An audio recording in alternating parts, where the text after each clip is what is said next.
next up, we have another panel on DAOs. This one about the power of a shared wallet. So welcoming up to the stage, first off, we have our moderator, Tracy Wang, a reporter at CoinDesk. We have Mike Dudas, the founder of LinksDAO, Gennaro, the founder, chairman, and CEO of Genetic Networks, and Aaron Wright, the CEO of Tribute Labs.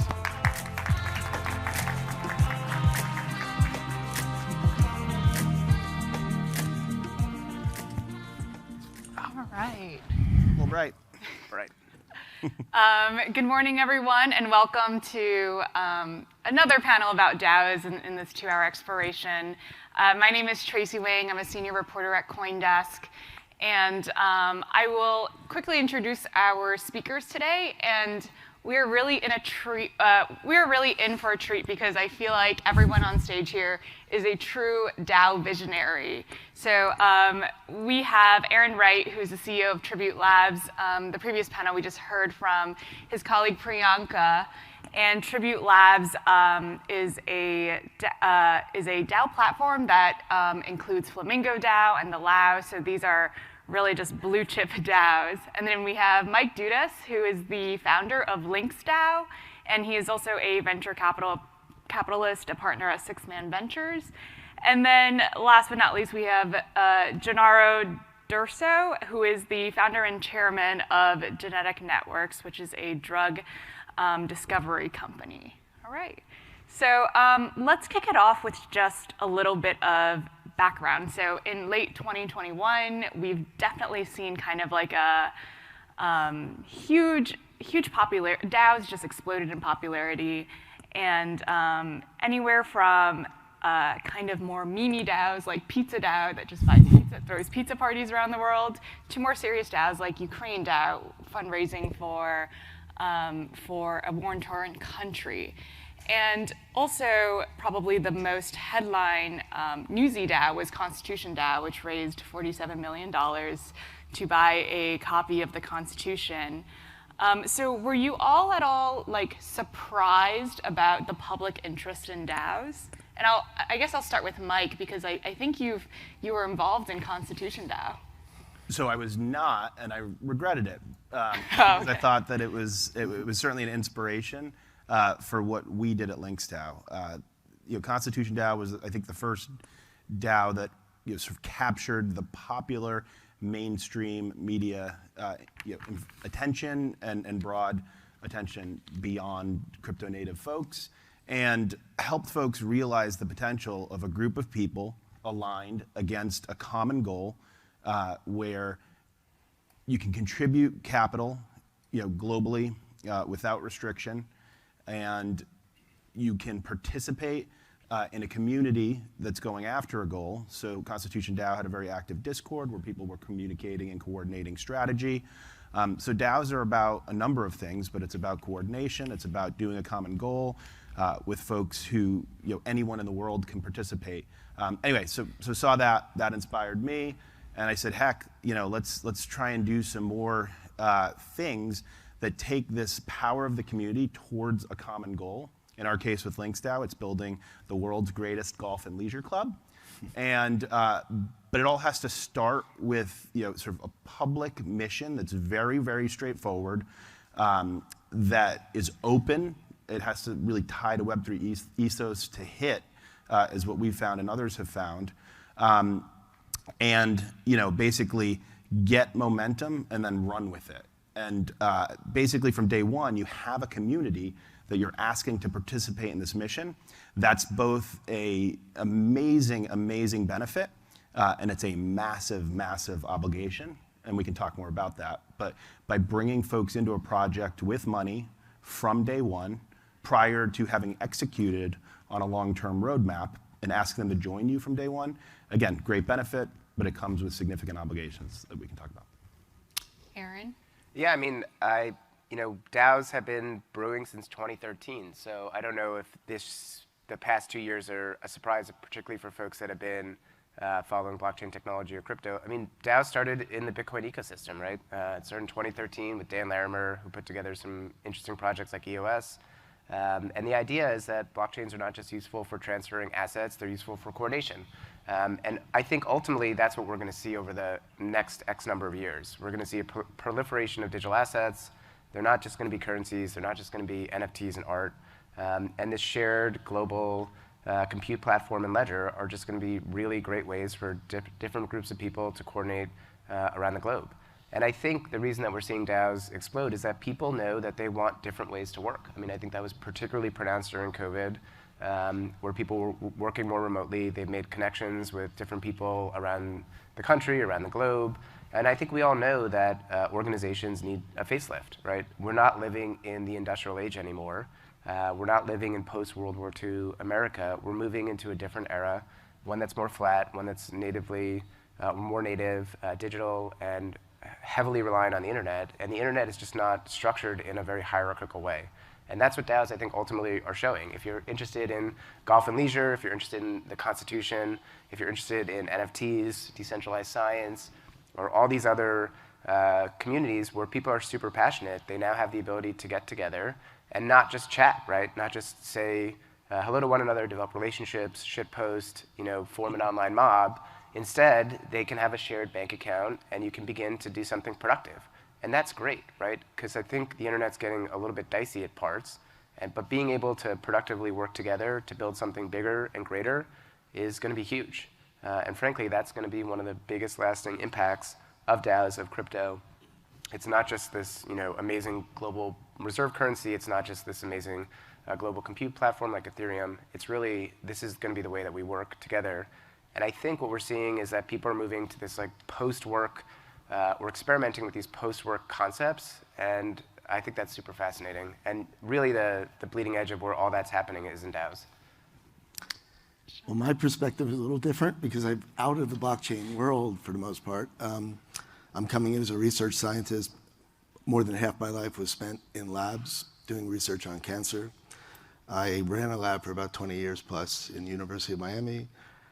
During the pandemic, it became really quite an incredible thing to find out that with the problems we were facing, we really needed therapies. I had built a company about 7 years ago with that in mind of how to discover drugs. And we were able very rapidly to find drugs for the pandemic using our technology. But the problem that we faced was the fact that the industrialized world is not ready to just solve problems like that. They're always looking at the bottom of, the end product and how much money they can make from it, et cetera. So I was very frustrated at that time and realized that one way to do this would be go to people and see if people could actually generate the drugs we need through a concerted effort. And believe it or not, I didn't even know DAOs existed when that thought hit my mind. I happened to run into somebody working with Bitcoin, or mining Bitcoin, as they say, and he told me, why don't you look into a DAO? And I said, what's a DAO? And this is literally 6 months ago, and here I am now building a DAO. So We're all experts. It's remarkable, to be honest. But when I read about it and I realized it did make sense, and I investigated as carefully as I could, I think the power of people getting together for a common purpose, particularly when it's a very large purpose, analogy would be the Human Genome Project, something of that sort, where probably the biggest DAO of the world, the government, funded it for $3 billion. Now we can actually take charge of those kind of problems ourselves, not rely on centralized organizations like the government, do it with concerted effort from all the people of the world. It's an amazing thing. So that's our mission at PharmaDAO. We want to build a DAO that allows the people of the world to control drug discovery at some level, find the drugs that we need, particularly from those that we've already made and spent trillions of dollars making, because in the end, people need them, and especially during things like the pandemic. So that's how I got into DAOs, but it's been a hell of a journey, I have to say, and I'm grateful to the people in the blockchain technology space that have made this available to people, and I think once people realize it, that's why they're getting excited about it.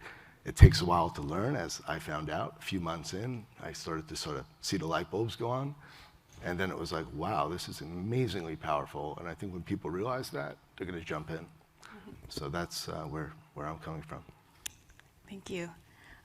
So Aaron, you've previously called DAOs a subreddit with a bank account that operates by emoji-based consensus. Yeah. And Tribute Labs has now, I think, 15 DAOs you mentioned? Yeah, just about So 15. walk the audience through kind of like, how does that investment process work? What's it like being in one of the DAOs within the Tribute family? Yeah, I mean, our approach is really thinking about DAOs kind of holistically. There's one approach that we've been talking about with Constitution DAO. I call those like open, public, and permissionless DAOs.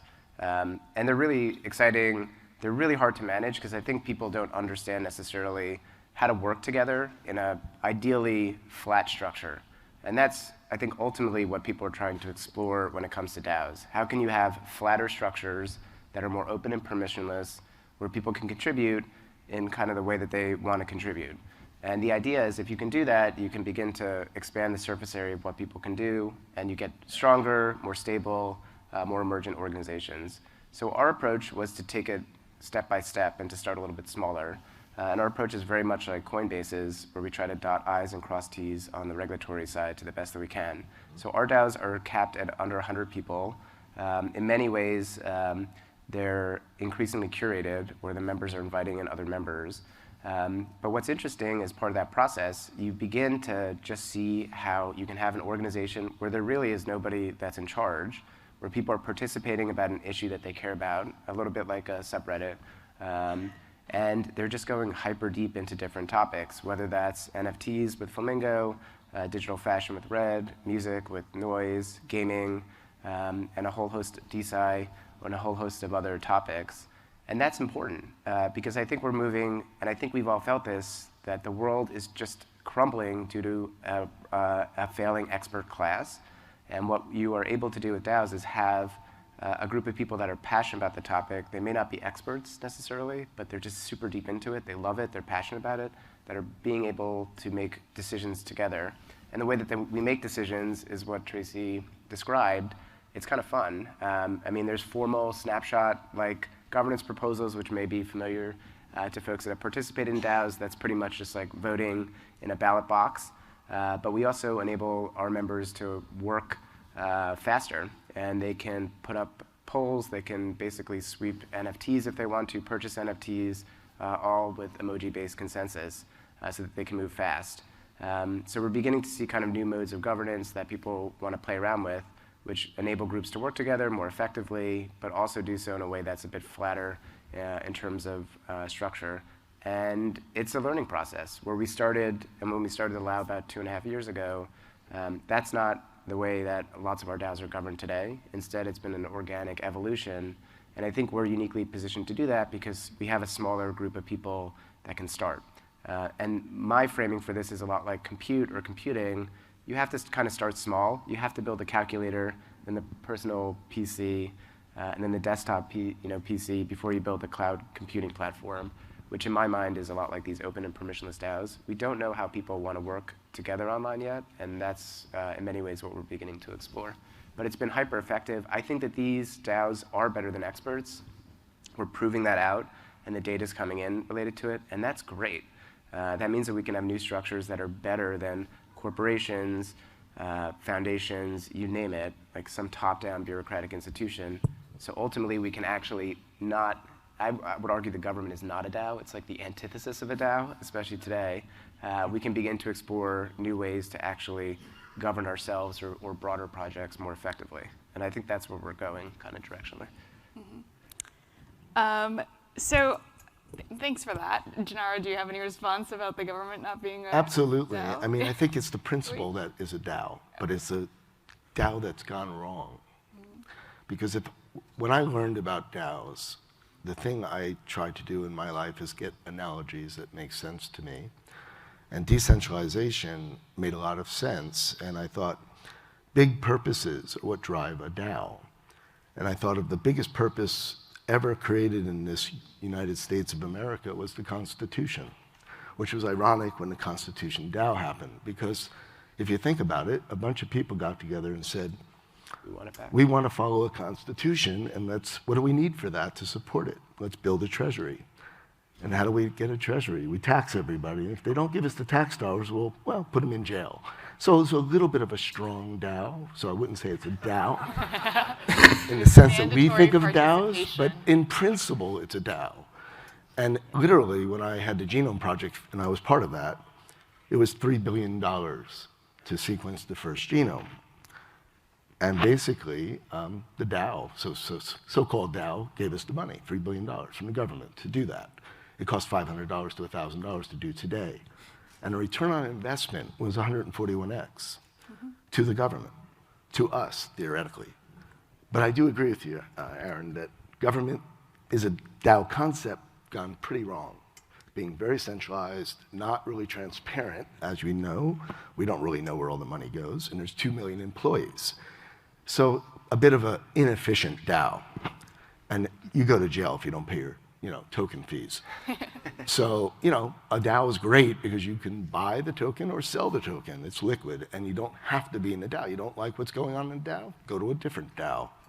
It's a very open, wonderful system, I think, that could really change the world. So I like to simplify things, and to me, that was the way I kind of got my head around DAOs, to think of it in those terms. Thank you for clarifying. Can I just add one thing? So basically, I think everything that we've heard of is about truly decentralized autonomous organizations. Like, that's the definition of a DAO, where people who are participants vote, and then in its purest form, an activity, then whatever is being approved, that transaction is executed on chain because people voted in a certain way. What I will say is that many air quotes DAOs, I call them, including LinksDAO, are not true DAOs. So we haven't established a DAO in Wyoming or any other place. I know we're going to talk about regulations, but it's very difficult today to do more like to create a true DAO in the United States that has tens of thousands of people participating.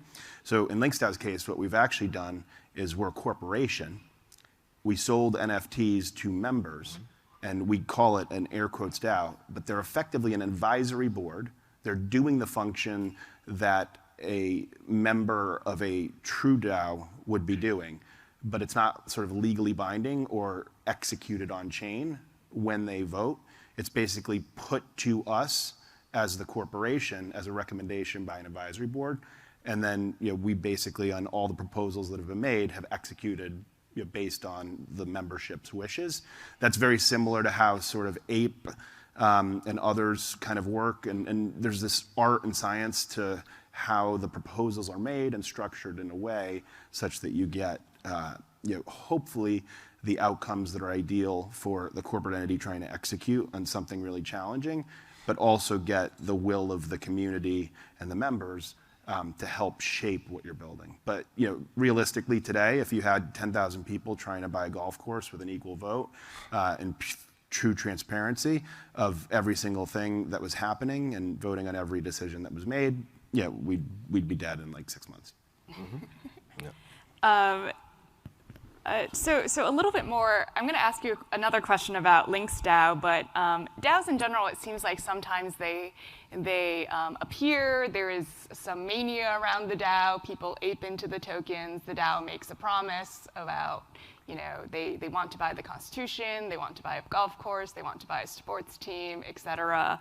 And do you think there is some element of DAOs that are too prone to over-promising? And it seems like the real tough part is delivering on the promise.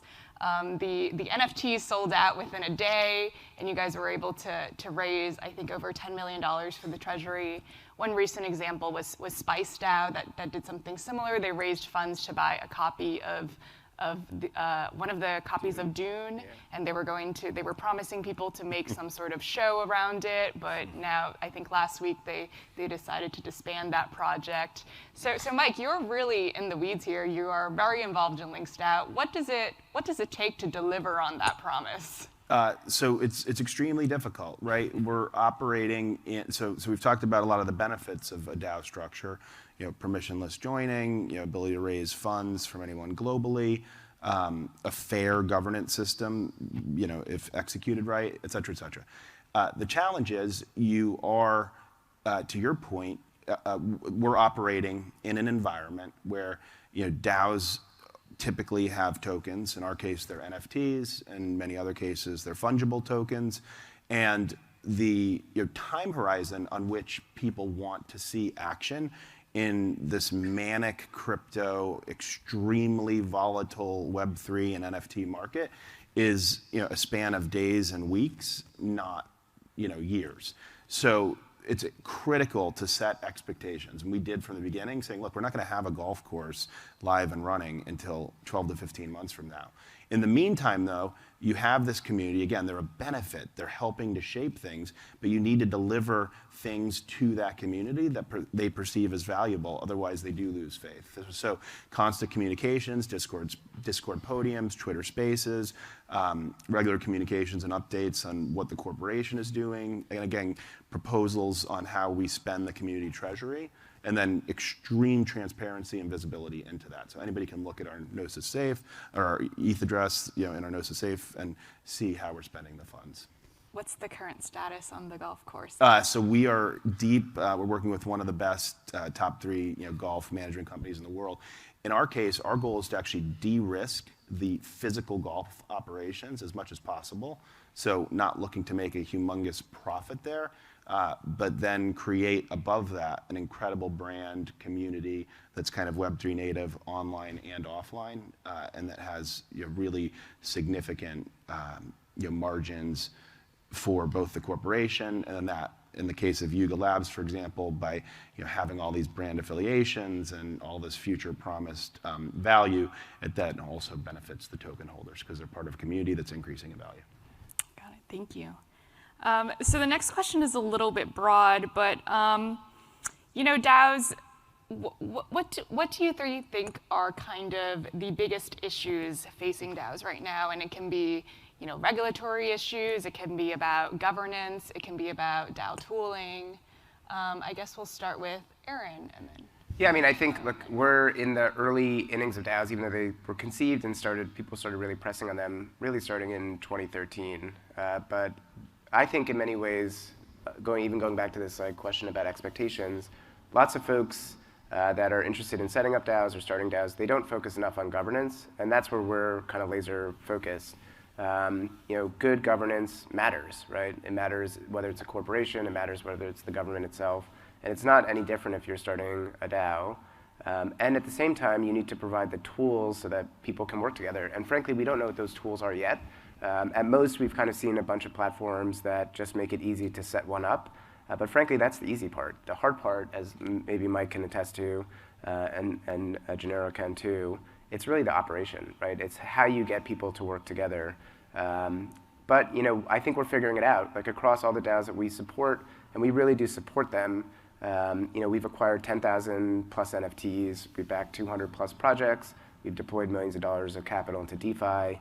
And frankly, we have, at least with Flamingo DAO, it's probably like the premier and largest collection of NFTs. So people can work together in ways that don't require, a predefined leader. And it can perform or outperform existing expert-based systems. But these challenges, just in terms of governance, understanding what the right way to set things up, how to operate things, how to provide the sufficient amount of transparency. Sounds like, Mike, you need some emoji-based consensus, which is fine. Big time. And figuring out kind of new mechanics on where people want to work together or how they want to work together is important. And then I think we're going to see the tools improve. And as those tools improve, and as people become more comfortable in working in organizations that are not necessarily run by a CEO or officers that are more fluid, I think that's when we'll start to see larger and larger DAOs. There's been a lot of interest in like Constitution DAO and all these other projects, which are fascinating, but that's a small sliver of a much larger pie. I think at this point we're seeing 5 major buckets of DAOs. These special purpose DAOs like Constitution DAO. We're seeing DAOs that are focused on new ways to invest together. We're seeing kind of the birth of what I call like unions 2.0 or service-based DAOs. And then you're seeing a whole bunch of DAOs where people are creating together. Those are all wildly different, right? And the shape and the way that those are going to manifest and materialize are all going to be different. So we're going to need different governance approaches, different tooling, and different ways to go about to kind of see that broader vision begin to manifest. So it's going to be a slog. I'm assuming that in the next 18 months or whatever this potential bear market is, DAOs are probably going to come out on the other side kind of rip-roaring. Oh, and the last category is these DeFi DAOs, which are really like open source foundations. They're like a different beast too. Gennaro, briefly. Yeah. Headwinds. Yeah, no, I think it's a really great question, and I've been thinking about this quite a bit, and there's two things that I'm trying to do as an objective for my DAO, or not my DAO, it'll be your DAO in the end, but the DAO that we're thinking about is to do good, but also sustain it. I think that's the part that everybody's missing. You actually have to have revenue to sustain anything. You just can't rely on people buying token and just keep buying token and keep using the proceeds to do something important and have no return at all. And the question is, you cannot promise a return. That is the big issue, and I'm sure, Aaron, obviously that's the big issue, securities, right? We don't want to be a security, we want to be a utility, we want to be a token to do good. So the point is, there are ways, I think, now to bring back resources to the DAO to replenish it. And with drugs, to be quite frank, it's the largest market pretty much in the world. It's a $1.7 trillion market that Big Pharma basically owns. So if we could even take a fraction of that into a DAO and drive tokens back into the DAO for the people that buy those drugs, that could be revolutionary. And the point is, I don't think the DAO will do it. It has to be a hybrid. It has to be a decentralized fund, if you will, or wallet, like we're talking about today, combined with autonomous subgroups, even centralized companies that know how to do that, so that we could drive that process forward with the support of the people around the world, rather than just the support of venture capitalists that control the biotech markets that fail at 90% rates. There are drugs out there that can save lives. We need to find them, put them to market for millions, not billions, and bring some of those proceeds back to the DAO so it can continue to flourish. Sustaining the DAO is key. If you do not have revenue to sustain a DAO, it will die. That's the way I look at it. My team believes in this, and we know there are ways to launch DAOs to drive massive liquidity pools owned by everybody in 100% decentralized fashion, so no one controls more than 0.1%, if you will, of that DAO treasury. And then you make good choices with a board or limited governance so you can make those decisions that could drive the discovery of drugs that we need to save lives and prevent lockdowns, which cost trillions of dollars of economic growth. This is where my focus is, my team's focus, and I have a Nobel Prize winner who's my partner. We're willing to give up a large percentage of our potential profit from the company that is profitable to go into a DAO to sustain those operations so people can find the drugs they need. 7,500 drugs are available that are safe. We don't even know what 2% of those could do in terms of other diseases where they were never intended. We have ways to do that now. We should take advantage of it and build a DAO to do it. All right, thank you. So Mike, I'm going to snub you because I want to go to the last question. So we have 2 minutes left, but the last question is just, where do you guys see DAOs going in the next 1 to 2 years? I mean, this is crypto. Everything is up in the air. Or what are some of the most interesting experiments that you're seeing right now in the DAO space, or you want to see run? And I guess we'll start with you, Mike.